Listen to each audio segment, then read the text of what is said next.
ನಿಮ್ಮ ಹಳೆಯ ಒಡವೆನ ಅಧಿಕ ಬೆಲೆಗೆ ಮಾರಬೇಕೆ? ಅಟಿಕಾಗೆ ಕಾಲ್ ಮಾಡಿ 8880 ಅಟ್ಟಿಕಾ ಗೋಲ್ಡ್ ಕಂಪನಿ. ಈಗ ಒಂದು 2023ರಲ್ಲಿ ಈ ಪಂಚ ಗ್ಯಾರಂಟಿಗಳ ಮೂಲಕ ಮಂಕುಬೂದಿ ಎರಚಿ ಅಧಿಕಾರಕ್ಕೆ ಬಂದಂಥ ಕಾಂಗ್ರೆಸ್ಸು ಈಗ GBA ಚುನಾವಣೆ ಬರ್ತಾ ಇದೆ. ಈ ಕೃಷ್ಣ ಬೈರೇಗೌಡರು ಏನು GBA ಮಿನಿಸ್ಟರ್ ಆಗಿದ್ದಾರೆ, ಸೊಫೆಸ್ಟಿಕೇಟೆಡ್ ಇಂಗ್ಲೀಷು ಈ ಥರದ್ದು ಏನೋ ಒಂದು ರೀತಿಯಲ್ಲಿ ಸಾಫ್ಟ್ ಸ್ಪೋಕನ್ ಆ ಲೆಕ್ಕಕ್ಕೆ ಒಂದು ರೀತಿ ಇಲ್ಲೂ ಸಹ ಮಂಕುಬೂದಿ ಎರಚಿ ಈ ಒಂದು ಯೋಜನೆ ತಂದಂಥದ್ದು. ಏನು 15 ಲಕ್ಷ ಮಿಯಾವಾಕಿ ಫಾರೆಸ್ಟ್ ನಿರ್ಮಾಣ ಮಾಡ್ತೀವಿ ಅಂತೇಳಿ 244 ಎಕರೆಯಲ್ಲಿ ಇವತ್ತು ಬನಶಂಕರಿ ಕೆಂಪೇಗೌಡ ಲೇಔಟ್, ಬನಶಂಕರಿ 6 ಸ್ಟೇಜ್ ಆಗಿರೋದು, ಡಾಕ್ಟರ್ ಶಿವರಾಮ್ ಕಾರಂತ್ ಲೇಔಟಲ್ಲಿ ಈ ಯೋಜನೆ ಜಾರಿಗೆ ತರ್ತೀವಿ ಅಂತೇಳಿ ಒಂದೇ ದಿನಕ್ಕೆ 12 ಗಂಟೆನಲ್ಲಿ ನಾವು 15 ಲಕ್ಷ ಗಿಡ ನೆಡ್ತೀವಿ. ಮುಂಚೆ ಇದ್ದಂಥದ್ದು ಮಧ್ಯಪ್ರದೇಶದ ಇಂದೋರಲ್ಲಿ 12,40,000 ಗಿಡ ಒಂದೇ ದಿನ ನೆಟ್ಟಂಥದ್ದು ಗಿನ್ನಿಸ್ ರೆಕಾರ್ಡ್ ಇತ್ತು. ಇಲ್ಲ 15 ಲಕ್ಷ ತರಾತುರಿನಲ್ಲಿ ಯಾವುದೇ ರೀತಿ ಯೋಜನೆ ಇಲ್ಲದೆ 50,000 ಇವತ್ತು ವಾಲಂಟಿಯರ್ಸು, NGOಗಳ ವಾಲಂಟಿಯರ್ಸು, ಆಮೇಲೆ ಇವರು GBA ಕರ್ನಾಟಕ ಸರ್ಕಾರ BDA ಎಸ್ಪೆಷಲಿ ಇವರು ಒಳಗೊಂಡಂತೆ ಮಾಡಿದಂಥ ಯೋಜನೆ ಇವತ್ತು 1 ಎಕರೆಗೆ ಇವರು ವೆಚ್ಚ ಮಾಡಿರೋಂಥದ್ದು 25 ಲಕ್ಷ. ಇವತ್ತು CSR ಫಂಡ್ ಆಗಿರ್ಬೋದು ಅಥವಾ ರಾಜ್ಯ ಸರ್ಕಾರದ ಟೋಟಲ್ ಓವರಾಲ್ ಇಲ್ಲಿ ನೀವು ಹೇಳಿದ್ರಲ್ಲ ಆಗಲೇ ತೋರಿಸ್ತಾ ಇದ್ರಿ. ಇವತ್ತು ಆತಂಕ ಇರೋಂಥದ್ದು ಈ ಯೋಜನೆ ಒಳ್ಳೆಯದೇ. ಮಿಯಾವಾಕಿ ಜಾಪನೀಸ್ ಬೊಟಾನಿಸ್ಟ್ ಏನಿದ್ದಾರೆ ಅವ್ರದ್ದು ಒಂದು ಕಾನ್ಸೆಪ್ಟ್ನ ಇಲ್ಲಿ ತಂದು ಮಾಡಬೇಕು ಅನ್ನೋದು ಒಳ್ಳೆ ಉದ್ದೇಶ. ಆದರೆ ಇವರು ಚುನಾವಣೆ ಇನ್ನೇನು ಹತ್ರ ಬರ್ತಿದೆ, ಒಂದು ರೀತಿ ಜನಗಳಿಗೆ ಒಂದು ರೀತಿ ಈ ರೀತಿ ದುಂದು ವೆಚ್ಚ ಮಾಡಿ ಅಪಪ್ರಚಾರ ಮಾಡಿ ಒಂದು ರೀತಿ ಇವರು ಒಂದು ರಾಜಕೀಯವಾಗಿ ಮಾಡಿದಂಥ ಯೋಜನೆ ಇದು ಸಂಪೂರ್ಣವಾಗಿ ವಿಫಲ ಆಗಿದೆ. ಆ ಗಿಡಗಳು ನೋಡಿದ್ರೆ ಹೊಟ್ಟೆ ಉರಿಯುತ್ತೆ. 4 ಇಂಚು ಗಿಡ ಗುಂಡಿ ತೆಗ್ದಿರೋದು, ಅರ್ಧ ಅಡಿನೂ ಇಲ್ಲ ಪಕ್ಕ ಡಿಸ್ಟೆನ್ಸು ಹೆಂಗ್. ಆಮೇಲೆ ಇವರು ಒಂದು ಅದಕ್ಕೆ ಅಂತ ಬಡ್ಜೆಟ್ ವಿನಿಯೋಗ ಇದು ಅನುದಾನ ಅಥವಾ ಬಡ್ಜೆಟ್ ಅಲ್ಲಿ ಇದು ಆದಮೇಲೆ ಅಲ್ಲಿಗೆ ಏನು ಇದಕ್ಕೆ ಬಡ್ಜೆಟ್ ಯೋಜನೆಗೆ ಅದನ್ನು ವಿನಿಯೋಗ ಮಾಡಬೇಕಲ್ವಾ. ಇವ್ರು ಏನಾಗ್ಬಿಡ್ತು, ಇವ್ರು ಮುಂಚೆನೇ ಹೇಳ್ದಂಗೆ ಕಾಂಗ್ರೆಸ್ ವಕ್ತಾರರು ಮಾನ್ಸೂನ್ ಬರುತ್ತೆ, ಮಳೆ ಬರುತ್ತೆ, ಪುಕ್ಷಟೆ ಇದನ್ನು ಬೆಳೆಸ್ಬಿಟ್ಟು ದುಡ್ಡು ಹೊಡ್ಕೊಳ್ಳೋಣ ಅನ್ನೋ ಲೆಕ್ಕ ಕಿತ್ತು ಮನಸ್ಸಲ್ಲಿ ಆಯ್ತಾ. ದುರಾದೃಷ್ಟ ಮಳೆ ಬರಲಿಲ್ಲ. ಆದ್ರೆ ಪರ್ಯಾಯವಾದಂತ ಯೋಜನೆ ಏನು ಅಲ್ಲಿ ಒಂದು ನೋಡಿ, ಅಲ್ಲಿ ಉಸ್ತುವಾರಿ ಇದ್ದಿದ್ರೆ listen to me please, I tell you the plans ಅಲ್ಲಿ ಅಷ್ಟೊಂದು ಡ್ರೈ ಆಗಿದೆ. ಮಾನ್ಸೂನ್ ಸೀಸನ್ ಅಲ್ಲಿ ಅಷ್ಟೊಂದು ಗಿಡಗಳು ಡ್ರೈ ಆಗಿದೆ. ಅಲ್ಲಿ ಏನಿರೋದು ಗೊತ್ತಾ, ಪ್ರಾಪರ್ ಮೆನ್ಯೂರು ಮತ್ತೆ ನೀರು ಕನಿಷ್ಠ 3 ವರ್ಷ ಗಿಡನ ಅದನ್ನು ನಿರ್ವಹಣೆ ಮಾಡಬೇಕಾಗುತ್ತೆ. ಇವರು 30 ದಿನ ಆಗಿಲ್ಲ, ಇನ್ನು 10 ದಿನ ಇವರಿಗೆ ಅದನ್ನ ಇದು ನಿವಾರಣೆ ಮಾಡೋದಕ್ಕೆ ಇವರಿಗೆ ಯೋಗ್ಯತೆ ಇಲ್ಲ ಕರ್ನಾಟಕ ರಾಜ್ಯ ಸರ್ಕಾರಕ್ಕೆ. ಅಂತದ್ರಲ್ಲಿ ಗಿಡ ಒಣಗೋಗಿದೆ, ಯಾರು ನೋಡ್ರೆ ಹೊಟ್ಟೆ ಉರಿಯಲ್ವಾ ಅದು.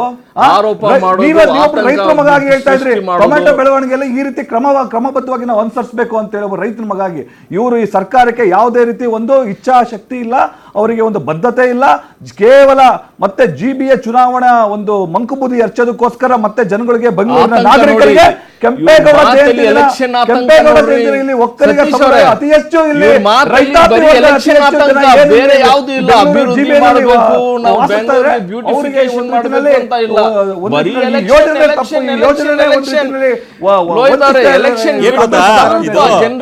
ರಾಜಕಾರಣಕ್ಕಾಗಿ ನಾವು ಡಿಬೇಟ್ ಮಾಡ್ತಿಲ್ಲ ಇವತ್ತು, ಆಯ್ತಾ. ರಾಜಕೀಯ ಅಂತಲ್ಲ. ಅಲ್ಲೊಂದು ಆರಂಭದಲ್ಲಿ ಹೇಳಿದ್ರೆ ಈ ಯೋಜನೆ ಒಳ್ಳೇದೇನೆ ಆಯ್ತಾ, ಗಿಡಗಳು ಬೇಕು, ನಮ್ಗೆಲ್ಲರಿಗೂ ಗಿಡ ಬೇಕು, ಬೆಂಗಳೂರು ಚೆನ್ನಾಗಿರ್ಬೇಕು ಅಂತ ಉದ್ದೇಶ. ಬಟ್ ಆ ಉದ್ದೇಶವನ್ನ ಸರಿಯಾಗಿ ಇಂಪ್ಲಿಮೆಂಟ್ ಮಾಡ್ತಾ ಇಲ್ಲ, ಯೋಜನೆ ಸರಿಯಾಗಿ ಇಂಪ್ಲಿಮೆಂಟ್ ಮಾಡ್ತಾ ಇಲ್ಲ. ಸೊ ಈ ನಿರ್ವಹಣೆ ಅಂತೂ ಇಲ್ವೇ ಇಲ್ವಾ ಅನ್ನೋದು, ಆಯ್ತಾ. ಸರ್ ಹೇಳಿ ಸರ್. ಒಂದ್ ಸೆಕೆಂಡ್. ಈಗ ಗಿಡ ಅಷ್ಟೊಂದು ಡ್ರೈ ಆಗೋ ಸಂದರ್ಭದಲ್ಲಿ ಪ್ರತಿದಿನ ಯಾರಾದ್ರೂ ಒಬ್ರು ಉಸ್ತುವಾರಿ ವಹಿಸಬೇಕಲ್ಲ. ಅದೇ ಉಸ್ತುವಾರಿನೇ ಇಲ್ಲ, ನಿರ್ವಹಣೆ ಮಾಡ್ತಿಲ್ಲ ಅಂತ ಕೊಟ್ಟಿದ್ದಾರೆ ಅಂತ ತಮ್ಮ ವರದಿನಲ್ಲೇ ಬಂದಿದೆ. 4 ಇಂಚು ಗುಡಿ ಅಕೌಂಟೆಬಿಲಿಟಿ ಇಲ್ಲ, ಅಕೌಂಟೆಬಿಲಿಟಿ ಇಲ್ಲ ಅಂತ ಗಿಡ 4 ಇಂಚು ಹೋದ್ರೆ ಹೆಂಗೆ ಬೇರ್ ಬೀಳುತ್ತೆ. ಅದೇ ಪ್ರಾಬ್ಲಮ್. ಅದೇ ಆರಂಭದಲ್ಲಿ ಹೇಳಿದ್ದು, ಒಂದು ಗಿಡಗಳ ಅಂತರ ಇರ್ಬೋದು ಅಥವಾ ಗುಂಡಿ ಆಗದಿರೋದಾಗಿರ್ಬೋದು, ಯಾವುದು ಕೂಡ ಸೈಂಟಿಫಿಕ್ ಆಗಿಲ್ಲ.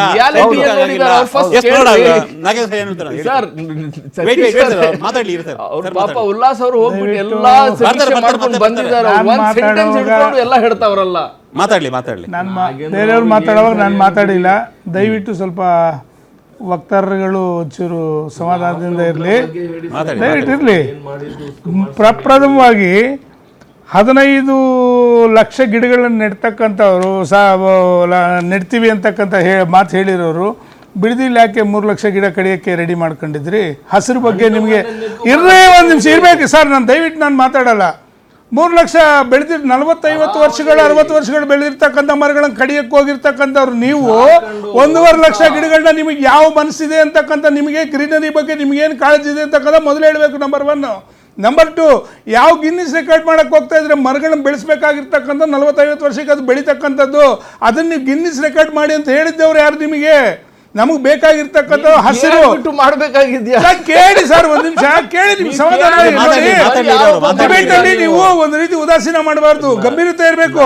ಆಮೇಲೆ ನಂಬರ್ 1 ಹೇಳ್ತಾ ಇದ್ದೀನಿ, ಇದು 2-3 ಹಂತಗಳಲ್ಲಿ ನಡೀತಕ್ಕಂಥ ವಿಚಾರ. ನೀವು ಒಂದು ಗಿಡ ನೆಡಬೇಕು ಅಂತಂದರೆ ಮೊದಲನೇದಾಗಿ ನೀವು ಹಳ್ಳಗಳು ತೋಡಬೇಕಾಗುತ್ತೆ, ಯಾವ ಗಿಡಕ್ಕೆ ಎಷ್ಟೆಷ್ಟು ಡಿಸ್ಟೆನ್ಸ್ ಇರಬೇಕು ಅಂತಕ್ಕಂಥದ್ದು, ಯಾವ ಗಿಡಗಳನ್ನ ನೆಡ್ತಾ ಇದ್ದೀವಿ, ಯಾವ ರೀತಿ ಅದನ್ನು ಸಹ ಇದು ಮಾಡಬೇಕು, ಪೋಷಣೆ ಮಾಡಬೇಕು ಅಂತಕ್ಕಂಥದ್ದು.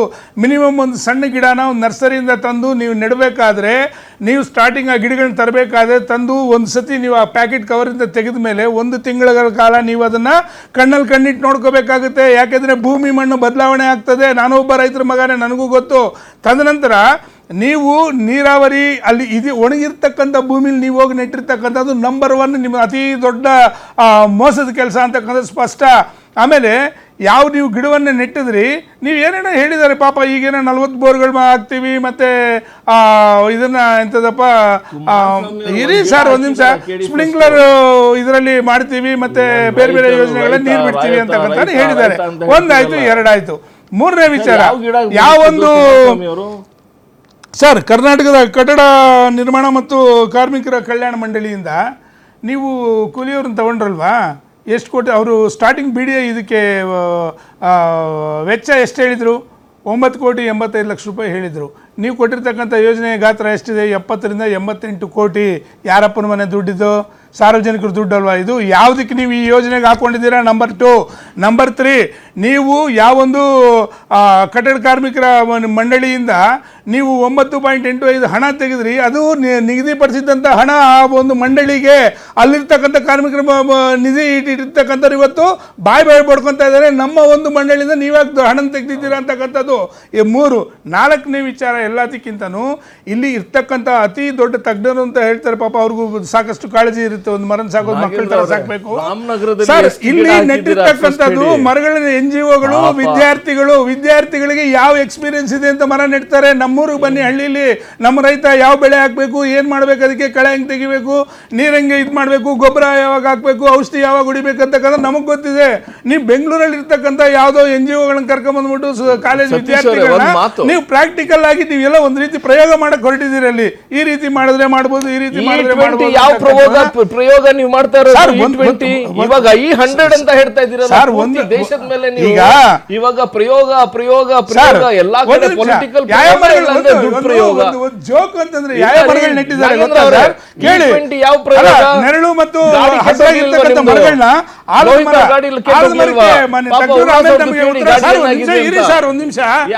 ಒಂದ್ ನಿಮಿಷ ಇರಿ ಸರ್. ನೀವು ಯಾಕೆ ಸರ್ ಹಿಂಗ್ ಮಾಡ್ತಾ ಇದ್ದೀರಾ? ಯಾಕೆ ನಾವು ಮಾತಾಡ್ಬಾರ್ದಾಗಾದ್ರೆ? ನಿಮ್ಮ ಅವಕಾಶ ಬಂದ ನೀವು ಮಾತಾಡ್ತೀರಾ?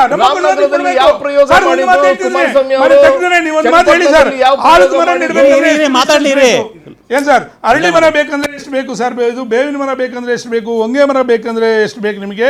ಬಸರಿ ಮರ ಬೇಕು ಅಂತಂದ್ರೆ ಎಷ್ಟು ಬೇಕಾಗುತ್ತೆ ಸರ್?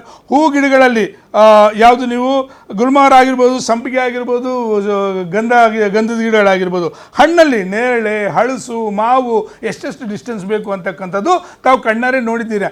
ಬೇಕಾಬಿಟ್ಟಿಯಾಗಿ ಬೇಕಾದವರೆಲ್ಲ ಕೂಡ ನೀವು ಬನ್ನಿ ನಮ್ಮನ್ನೇನ ಕರೆದಾರೆ. ಇವತ್ತು ಹಾಲಿಡೇ ಇದೆ, ನಾನು ಒಂದು ಗಿಡ ನೆಡ್ತಾ ಇದ್ದೀನಿ, ಆಯ್ತು ನಾವು ಒಂದು ಫೋಟೋ ತಗೊಂಡ್ರೆ ಬಂದ್ರಿ ನೋಡಿ.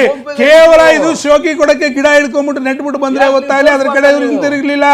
ಲಕ್ಷಾಂತರ ಮರಗಳು ಒಣಗೋದ್ವಿ. ಅದು 1 ತಿಂಗಳು ನೀವು ಪುಟ್ಟ ಮಕ್ಕಳನ್ನ ಆಸ್ಪತ್ರೆಯಲ್ಲಿ ಊಟದಾಗ ಹೇಗೆ ನೋಡ್ಕೋತಾರ ಆಗ ನೋಡ್ಕೊಳ್ಳೇಬೇಕಾಗುತ್ತೆ. ಇವ್ರಿಗೆ ಆ ಜ್ಞಾನ ಇರಲಿಲ್ಲ. ಅದಕ್ಕೇನು ಔಷಧಿಗಳು ಹೊಡಿಬೇಕಂತ, ಇನ್ನೂ ಔಷಧಿ ಹೊಡಿಯತಕ್ಕಂಥ ಇದಿಲ್ಲ. ಈಗ ಹೇಳ್ತಿದ್ದಾರೆ 3 ವರ್ಷಗಳ ಮೇಂಟೆನೆನ್ಸ್ಗೆ ಈಗ ನಾವಿನ್ನೂ ಶುರು ಮಾಡ್ತೀವಿ, 40 ಬೋರ್ ಹಾಕ್ತೀವಿ, ಇನ್ನೇನೋ ಬೇರೆ ರೀತಿ ಪ್ರಯೋಗ ಮಾಡ್ತೀವಿ ಅಂತ. ನಿಮ್ಮ ಪ್ರಯೋಗಗಳೆಲ್ಲ ಸ್ವಾಮಿ ದುಡ್ಡು ಹಿಡಿತಕ್ಕಂಥದ್ದು. ಆಮೇಲೆ ಒಂದು ಮಾತು, ಮೊನ್ನೆ ತಜ್ಞರು ಒಂದು ಮಾತು ಹೇಳಬೇಕಾಗುತ್ತೆ. ನೀವು ತಗೊಂಡಿರ್ತಕ್ಕಂಥ 15 ಲಕ್ಷದ ಮರಗಳ ಬೆಲೆ ಎಷ್ಟಾಗುತ್ತೆ? 70 ಕೋಟಿಯಿಂದ 88 ಕೋಟಿ ಆಗುತ್ತಾ? ನೀವು ತೋಡಿರೋ ಹಳ್ಳಕ್ಕೆ 88 ಕೋಟಿ ಆಗುತ್ತಾ? ವೈಜ್ಞಾನಿಕವಾಗಿ ಸಾರ್ವಜನಿಕರಿಗೆ ಹೇಳುವಂಥ ಸಂದರ್ಭದಲ್ಲಿ ಇದೊಂದು ದೊಡ್ಡ ಗೋಲ್ಮಾಲ್ ಅಂತಕ್ಕಂಥದ್ದನ್ನು ನಾವು ಯಾಕೆ ಹೇಳಿದ್ದೀವಿ ಅಂತಂದರೆ, ಇದರಲ್ಲಿ ಇರ್ತಕ್ಕಂಥದ್ದು ಹಣ ತಿನ್ನೋದಕ್ಕೆ ಇವ್ರು ಹೇಳಿರ್ತಕ್ಕಂಥದ್ದು. ಪಾಪ ಮೊನ್ನೆ ಬಿ ಡಿ ಎ ಅಧ್ಯಕ್ಷರು ಕೂಡ ಒಂದು ಮಾತು ಹೇಳಿದ್ದಾರೆ. ಅವರು ಕೂಡ ಏನು ಕೇಳಿ ಸರ್, ಒಂದು ನಿಮಿಷ, ಯಾಕಂದ್ರೆ ಅವ್ರಿಗೆ ಜ್ಞಾನ ಇಲ್ಲ ಅದ್ರ ಬಗ್ಗೆ. ಏನು ಗಿಡ ನರ್ಸರಿಯಿಂದ ತೊಗೊಂಡೋಗುವಾಗ ದಾರಿಯಲ್ಲಿ ಏನಾದರೂ ಈ ವೆದರ್ ಚೇಂಜ್ ಆಗುತ್ತಲ್ಲ, ಅವಾಗ ಗಿಡ ಒಣಗ್ಬೋದಂತೆ, ಕಿತ್ತುಬಿಟ್ಟು ನೆಟ್ಟಿದಾಗ ಬೇರೆ ರೀತಿ ಆಗ್ಬೋದಂತೆ, ಕಾಯ್ಬೇಕಂತೆ. ಎಷ್ಟು ದಿನ ಕಾಯ್ತೀರ? ಒಣಗೋದ್ಮೇಲೆ ಇನ್ನೊಂದು ಗಿಡ ನೆಟ್ಟಕ್ಕಾಗುತ್ತಾ? ಇದು ಟೋಟಲಿ ಅವೈಜ್ಞಾನಿಕ ಮತ್ತು ದೊಡ್ಡ ಗೋಲ್ಮಾಲು. ಇದು ದುಡ್ಡು ಹೊಡಿತಕ್ಕಂಥ ತಂತ್ರ. ಯಾವುದೇ ಕಾರಣಕ್ಕೂ ಯಾವ ಭೂಮಿ ಯಾವುದಕ್ಕೆ ಫಲವತ್ತಾಗಿರುತ್ತೆ, ಯಾವ ಗಿಡ ನೆಟ್ಟಿದ್ರೆ ಅಲ್ಲಿ ಬೆಳೆಯುತ್ತಾ ಇಲ್ವಾ ಅಂತಕ್ಕಂಥ ಇವ್ರಿಗೆ ಈ ಕಿಂಚಿತ್ ಜ್ಞಾನ ಕೂಡ ಇಲ್ಲ. ಆಮೇಲೆ ಯಾವುದೇ ಕಾರಣಕ್ಕೂ ನೀರು ಆಯಿತು, ನೀವೇ ಹೇಳ್ತಿದ್ದೀರ 15 ಲಕ್ಷ ಗಿಡಗಳಿಗೆ ನೀರು ಹಾಕ್ಬೇಕಂದ್ರೆ ಎಷ್ಟು ಮೇಂಟೆನೆನ್ಸ್ ಆಗುತ್ತೆ, ಎಷ್ಟು ಮೇಂಟೆನೆನ್ಸ್ ನೀವು ಇವತ್ತು ಜನಗಳನ್ನ ಬಿಟ್ಟಿದ್ದೀರಾ ಅದರೊಳಗೆ. ಆಗಲೇ ಒಂದು ಮಾತು ಯಾರೋ ನಮ್ಮ ಮಿತ್ರ ತಜ್ಞರೇ ಹೇಳ್ತಾ ಇದ್ರು, ನೀವು ಯಾವುದೇ ತಾವೇ ಹೇಳಿದ್ರು ಅಂತ ಕಾಣುತ್ತೆ, ಯಾವುದೇ ಕಾರಣಕ್ಕೂ ಒಂದೊಂದು ಗಿಡಕ್ಕೆ ನೀರು ಬಿಟ್ಟರೆ ಅಲ್ಲಿ ಬೆಳೆಯೋದಿಲ್ಲ. ಇವು ಒಂದು ರೀತಿ ಹೊಲಗಳಿಗೆ ನೀರು ಹರಿಸಿದಾಗ ಮಳೆ ಬಂದಂಗೆ ರೀತಿಯಲ್ಲಿ ಬಂದರೆ ಮಾತ್ರ ಗಿಡಗಳು ಉಳ್ಕೊಳ್ಳೋದು. ಇಂಥ ಒಂದು ನೀವು ಅವೈಜ್ಞಾನಿಕವಾದಂಥ ವಿಚಾರಗಳನ್ನೆಲ್ಲ ಇಟ್ಕೊಂಡು ಯಾವುದೋ ಪಾಪ ಯೂನಿವರ್ಸಿಟಿ ವಿದ್ಯಾರ್ಥಿಗಳನ್ನ, ಕಾಲೇಜ್ ಹುಡುಗರನ್ನ ಕರ್ಕೊಂಡ್ಬಂದ್ಬಿಟ್ಟು ಫೋಟೋಗಳು ತಕ್ಕೊಂಡು ಬನ್ನಿ, ನೀವು ಬನ್ನಿ, ನಾನು ಗಿಡ ನೆಟ್ಟಿದ್ದೀನಿ, ಎಲ್ಲಾಯ್ತು ಅಂತಕ್ಕಂಥದ್ದು ಇವತ್ತು ಸ್ಪಷ್ಟನೆ ಕೊಡಬೇಕು. ಇದು ದೊಡ್ಡ ಗೋಲ್ಮಾಲ್ ಇದು.